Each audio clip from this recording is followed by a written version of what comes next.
Pemirsa, per 5 Februari 2022, tambahan kasus COVID-19 Bali naik lagi secara signifikan. Jumlahnya bahkan mencapai rekor tertinggi sejak kasus pertama muncul di Bali pada awal Maret 2020. Agaknya gelombang ketiga memang sudah terjadi di Bali dan mulai mengganas. Kondisi ini bisa dilihat dengan lonjakan kasus yang dalam sehari bertambah 2.000-an orang. Kabar buruk lainnya, kematian masih dilaporkan. Jumlahnya lebih banyak dari sehari sebelumnya, mencapai 2 orang. Pasien yang sudah sembuh juga lebih sedikit dari kasus baru, tambahannya mencapai 100-an orang. Menurut data Satgas Penanganan COVID-19 Bali, jumlah kasus baru yang dilaporkan sebanyak 2.038 orang. Kumulatif kasus yang ditangani Bali mencapai 123.314 orang. Tambahan harian merupakan rekor terbaru setelah 13 Agustus Bali mencapai rekor kasus karena dihantam varian Delta sebanyak 1.910 orang.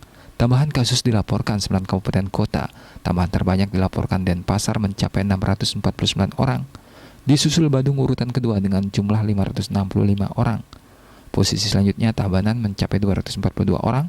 Posisi keempat adalah Gianyar 174 orang, Buleleng 137 orang, Klungkung 86, Jembrana 75, Karangasem 64, dan Bangli 46 orang. Kematian bertambah 5 orang dari 3 kabupaten kota, yaitu Buleleng dan Jembrana sama-sama 2 orang, serta Badung 1 orang.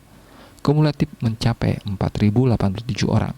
Rinciannya 4.081 WNI dan 6 WNA.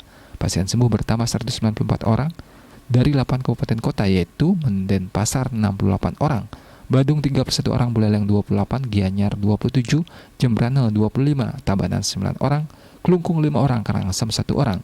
Total pasien sembuh mencapai 111.055 orang. Satu kabupaten nihil. Tambahan pasien sembuh adalah Bangli.